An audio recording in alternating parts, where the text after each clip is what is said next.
My name is Dania Martinez. I am 35 years old. I have three kids, um, ages all over 17, 12, and 3.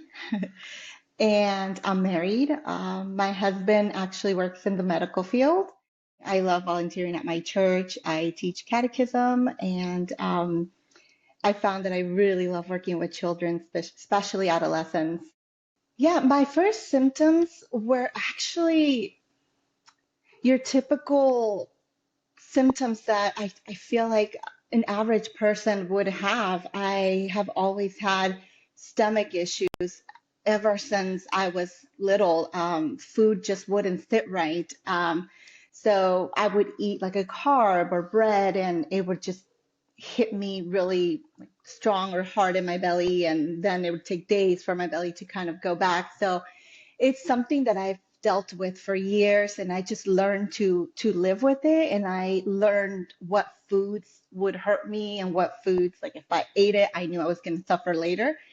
And I never really thought to check it out, that maybe that wasn't normal. And I remember saying, I'm going to make an appointment and get to the bottom of this. Maybe it's a food allergy. Maybe I have something that just food isn't sitting right, or it's hurting me, because I shouldn't be having this much pain or struggles with food.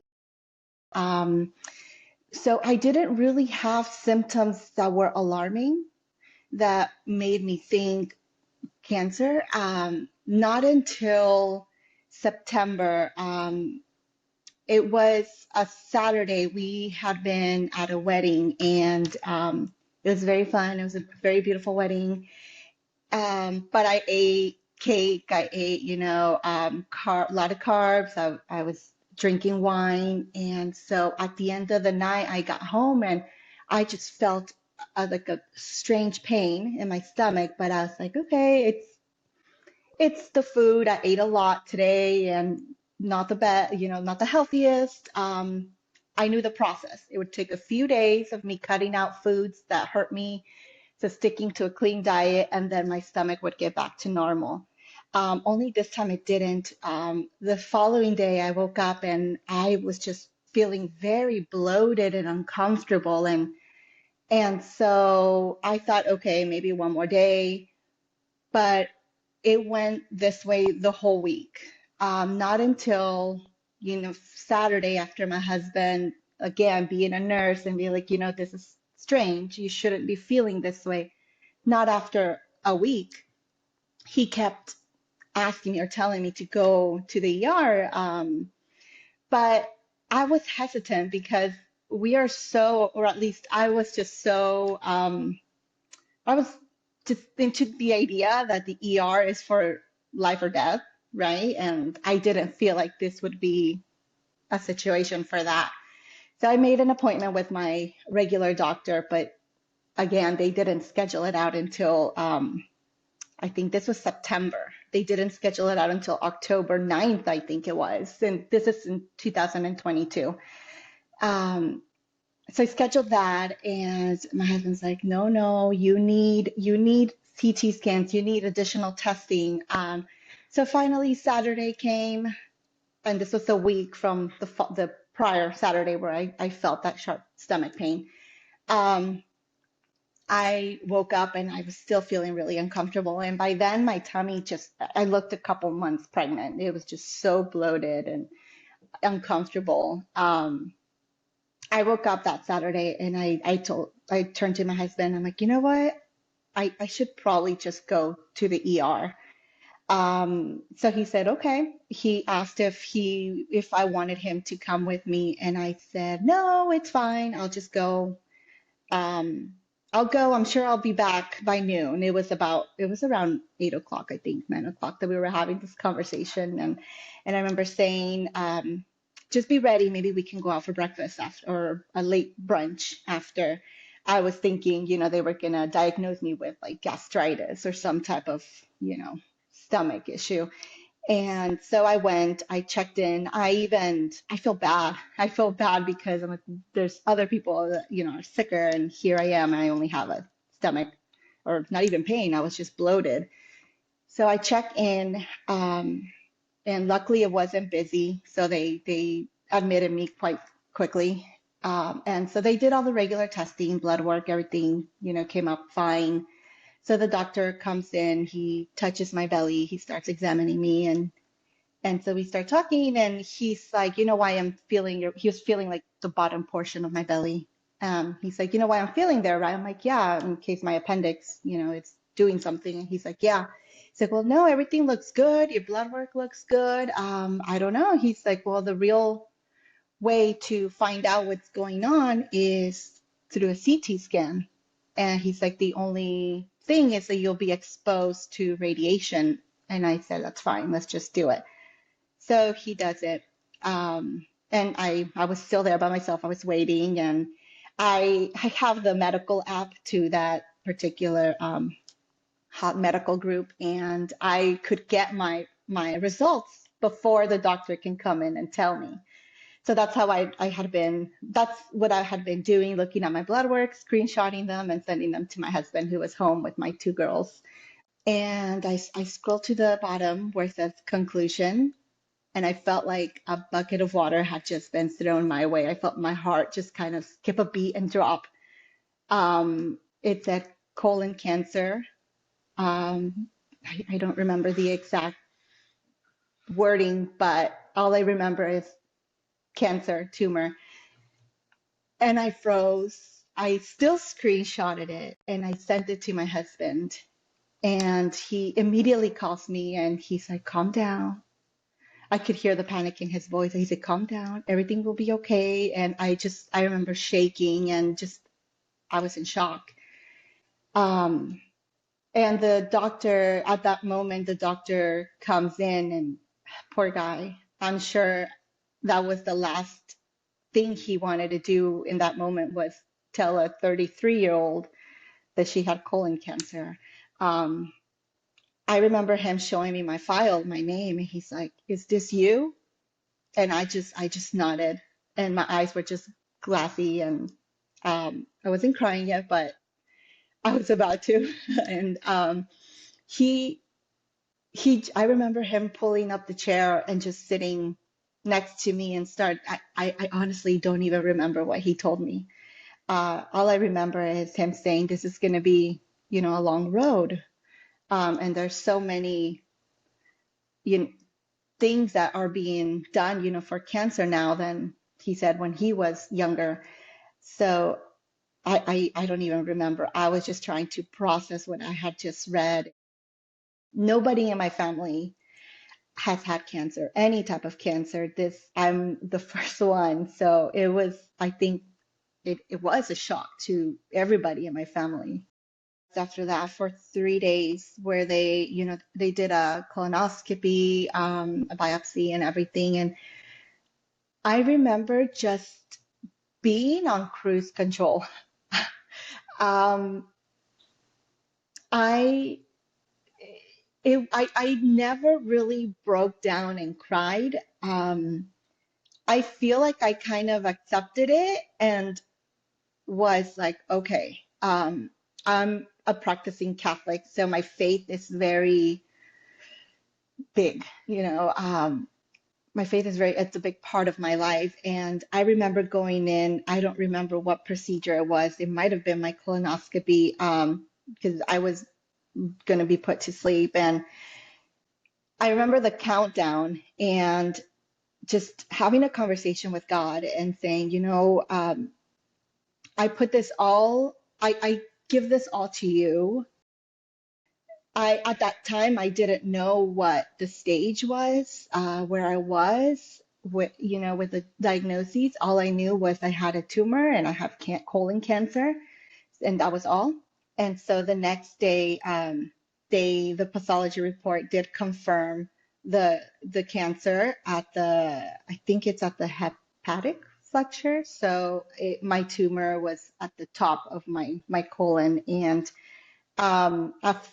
they said, I don't even remember them telling me. I remember just briefly hearing conversations that it was stage 3, 4, And then finally, in one of my appointments, and through seeing in my app, seeing stage 4 colon cancer with liver and peritoneal, I think peritoneal um, carcinomatosis. So unfortunately, it spread. I think it was a few months down the road when I asked, because I was under the understanding that I would have surgery to remove the tumor, and I started treatment and all that. But it wasn't until that conversation when I asked the doctor, I asked her when we would start thinking about surgery, and she wouldn't straightforward say you don't we're kind of not looking at surgery. But the conversation was leading to that. And I remember her just saying, after explaining it to me, that surgery was not on the table because my cancer had spread. And she just like kind of with her motion, I don't think she wanted to say the words straight up, like you don't qualify. We're kind of just going with the treatment to see essentially how long we can extend your life. But that is when I think it hit me. And again, my heart just dropped. And after we hung up, and my husband was right next to me because it was through video call. Um, and I just looked at him and I asked him for clarification to see if I had understood right. And that's when I broke down and I cried, because I understood then, I think, that it was bigger. It was a lot more serious, I guess, than what I was trying to process. So they wanted to give me a first dose of chemo before leaving the hospital. Again, my husband being my biggest advocate, he knows because he worked in that area for so long. He kind of put out there, he started talking to the doctors, if I would be a good candidate for immunotherapy. And so the oncologist decided that they would wait for that pathology report to come back to see if I was indeed a good candidate. And thank God I was. And that was the plan. I went home with the goal to start immunotherapy as soon as possible. And I had my first immunotherapy on the 29th of September. And that has been the only treatment I've been receiving. I've been on Keytruda. I haven't had any side effects at all. I've been feeling, I mean, I do feel a little tired, but compared to what chemo does to you. So before that, I did have like I think a week or two later, I ended up going to the emergency room again. I think this was like October, the beginning of October. Yes, it was October 2nd. I started with a horrible stomach pain. It almost felt like contractions. I could not eat. No, anything I ate, the smallest thing that touched my lips, I would vomit it back up. So we headed to the ER. Funny, the same doctor that diagnosed me was there. He explained to us what he thought it was. He thought it was a blockage. The tumor was already blocking kind of like the passage. So I was eating, but nothing was coming out. So the only way to confirm this was having another CT scan, which I did go in, and it was confirmed. My tumor was already, I think he said it was blocking 98% of the colon. And so he said that I would need an emergency ostomy. So that day I went in for an emergency ostomy. And I think that was harder than my diagnosis, than my cancer diagnosis, because now all of a sudden I was pooping through this bag. I had to learn how to clean it, how to take care of it. And I'm a very squeamish person. Like I vomit any bodily fluids. That's just, I can't do it. And so this was a challenge for me. It was painful. And to see essentially my organ part of my organ outside of my body was an adjustment. But I had so much support. My ostomy nurse, I would see a nurse every 2 days a week. She would come to my house and help me change it and kind of educate me more on it. By the time we were done, I was doing it on my own, and I learned to take care of this. But again, I started having issues. Immediately after I started having issues with my ostomy, it prolapsed. So basically, what that means, it was starting to come out, like out of, because essentially the little organ just kind of stays and it stays kind of like a good size. But mine started protruding. So eventually, I mean, it would get really big and it would just hang out. It was very painful, and I started developing a hernia like right behind it. And my quality of life just wasn't good. I couldn't do much. I couldn't, do your basic tasks because I just felt so tired and it hurt. It hurt. I couldn't lift. So I started talking to my oncologist, we have to fix this because this is not a good way to live. So then the conversation started happening like about maybe referring me to another oncologist for a second opinion. And so to see what we can do, the goal was to see if I could essentially have surgery to do a replacement of the ostomy. And so I was referred to UCSF, a doctor there.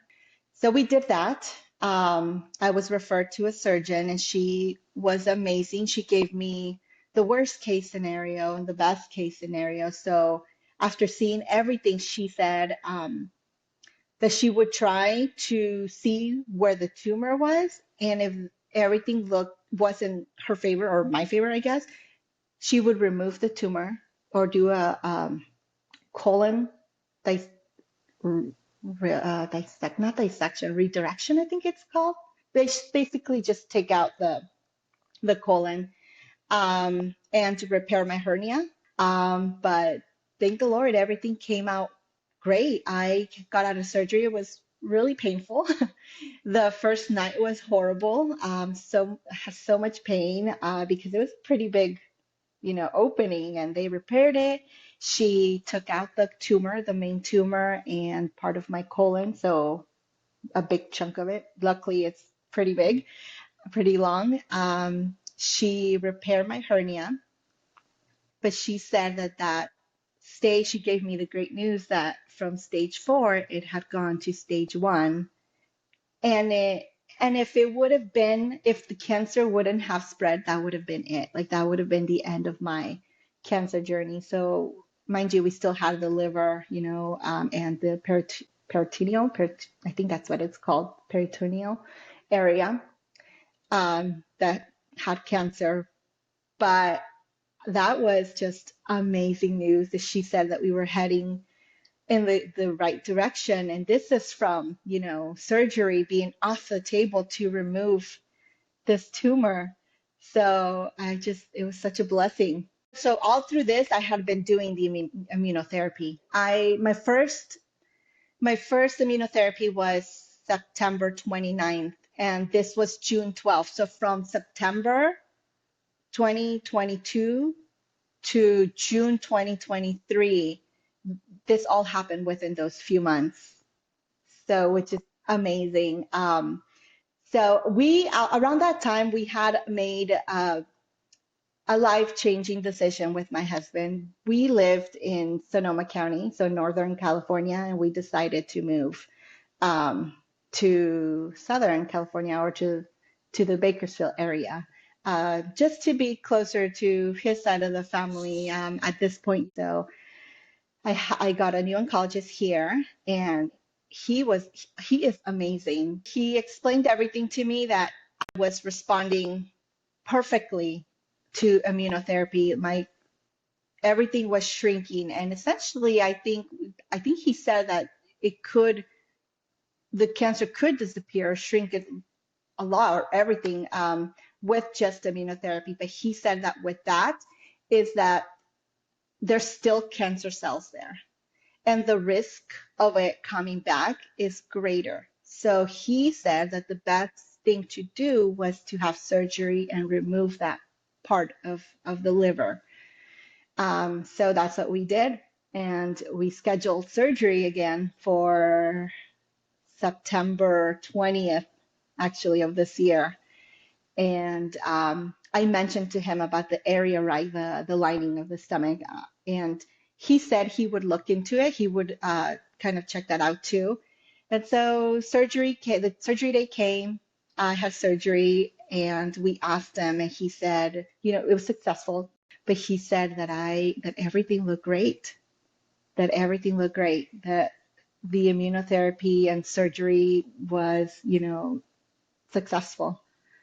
So that's where I'm at right now. I'm just, still I'm feeling great, still healing. I feel like I'm still healing. I've been so blessed. I am so thankful. So, so thankful.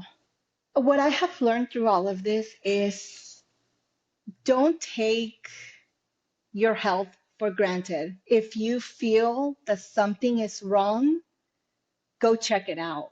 Because I never thought in a million years I would be in this journey. I think cancer for everybody is like the last thing. It's like everybody else gets it, right? But no, it can't happen to me. But no, like we have to be proactive and push because, like I said, that day that I went into the ER, the doctor, he wasn't dismissive, but I looked fine, right? So he kind of didn't want to do the CT scan. But I said, no, it's fine. It's okay if I'm exposed to radiation. Let's do this. I want to know what's going on. Colon cancer, it's happening to a lot younger people. This is not an old people disease anymore.